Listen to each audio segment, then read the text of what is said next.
Welcome. In this video, we're going to start looking at finding the area of regular polygons. So here we have just a reminder of some names of our polygons. And when we're dealing with regular polygons, it means all of our sides and all of our angles are congruent. So a three-sided polygon is a triangle, but a regular triangle is an equilateral triangle.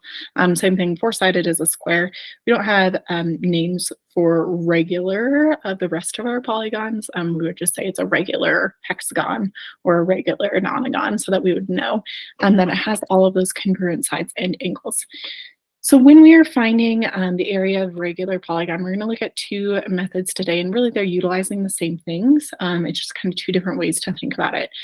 So if you look like in your textbook or other places, they will tell you that the area of a regular polygon has a particular formula. So we can utilize that formula, but just like all of our areas, we want to understand why that works.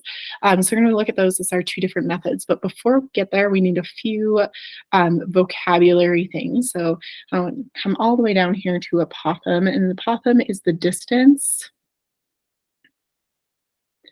from the center to a side. So anytime we're looking at distance to a segment or a line, we want to make sure that we're looking at a perpendicular distance. So we're looking from our center perpendicular to a side. So here on number one, our example here, this 2 feet here, that would be our apothegm. On the second example here, this is not an apothegm, it's actually called a radius. The apothegm would be this here that is perpendicular to the side. So we need to utilize that. We're also going to need to utilize central angles. So what a central angle is in a regular polygon, it is this angle here formed at the center if we connect our center to the vertices of the polygon. So to find a central angle in a regular polygon, we're splitting up this whole circle into the same number of pieces as we have sides. So the whole circle is 360 degrees. So we're going to take that 360 degrees, and then we're splitting it up into the equal parts of however many sides we have in our regular polygon. So we're going to just call that n. So if we take that 360 divided by however many sides, as long as it's a regular polygon, we will get the value of that central angle. Okay, so now that we have that vocabulary and information, let's look at our two methods for finding the area of a regular polygon. So going back to what we would have for a formula, the area for a regular polygon would be giving 1/2 perimeter times apothegm. So let's say P is the perimeter, and A is the apothegm. And I think if we look at this formula, it's kind of just something that seems like it just comes out of nowhere. There's no reason for it. And that's why we're going to look at method 2, because it'll really show us why this formula works. So if we take a look at our regular polygon, let's look at this regular octagon up here. Really, we can split up any regular polygon into a bunch of congruent triangles.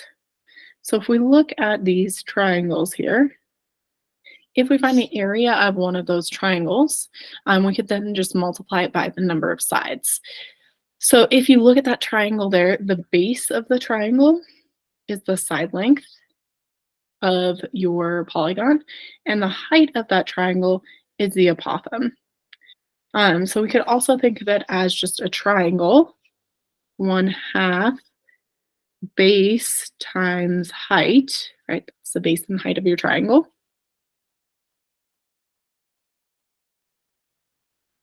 And then times however many sides we have, because that's how many of those triangles there. So how does this relate back here to our method 1? Well, this perimeter, the perimeter of a regular polygon is just the side length times the number of sides. So if we rearrange this multiplication here, this side length times number of sides will give you that same perimeter there. So either way, we're doing the same things mathematically. It's just what we're thinking about changes a little bit. So let's actually do this with a couple examples here. So we have this regular octagon. So anytime we're starting off to find the area of a regular polygon, we're going to need to start by finding that central angle.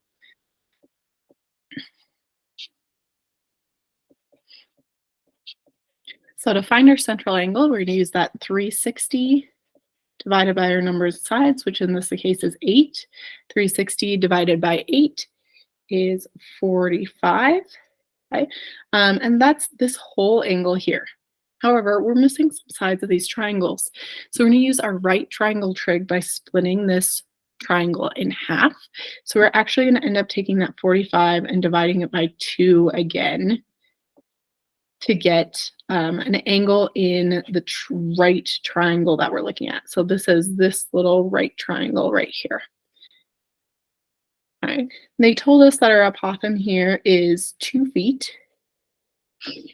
So we know this.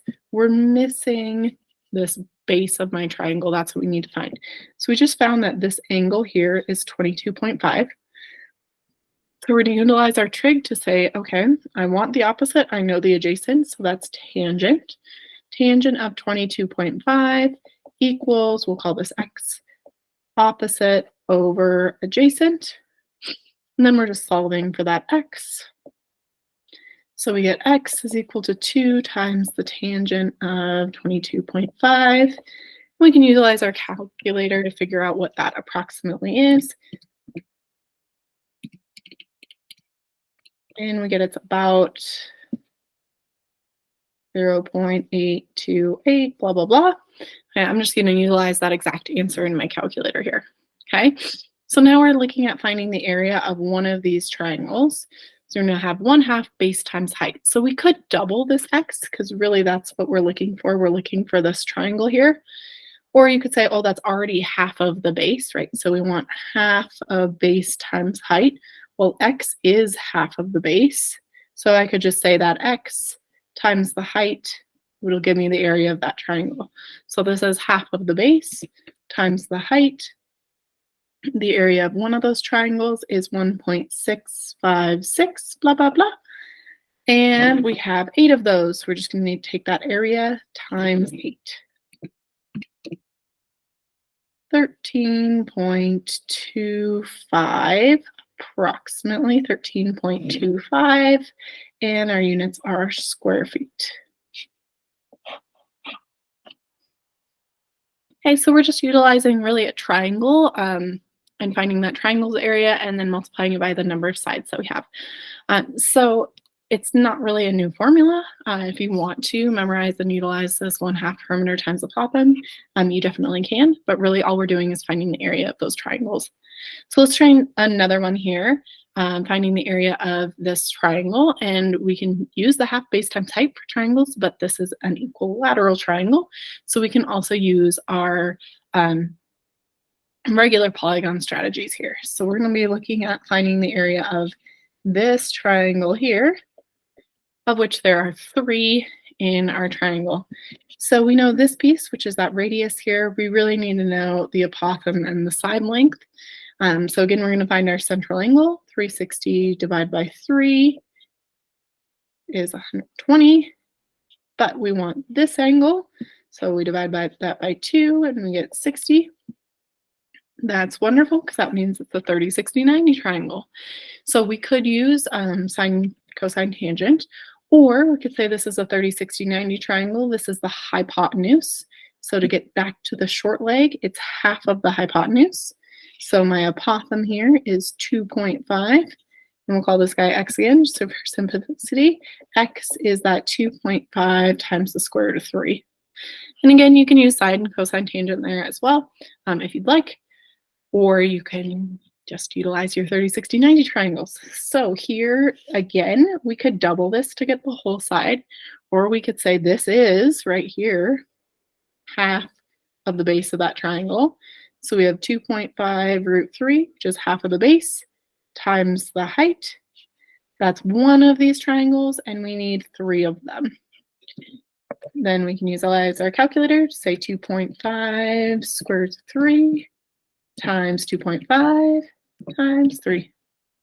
And we get about 32.448. We round properly there. 32.48, and our units are square centimeters. So again, utilizing tools that we already have to find areas of triangles. And then the only additional part is to find how many of those triangles fill up your regular polygon. Thank you so much for watching.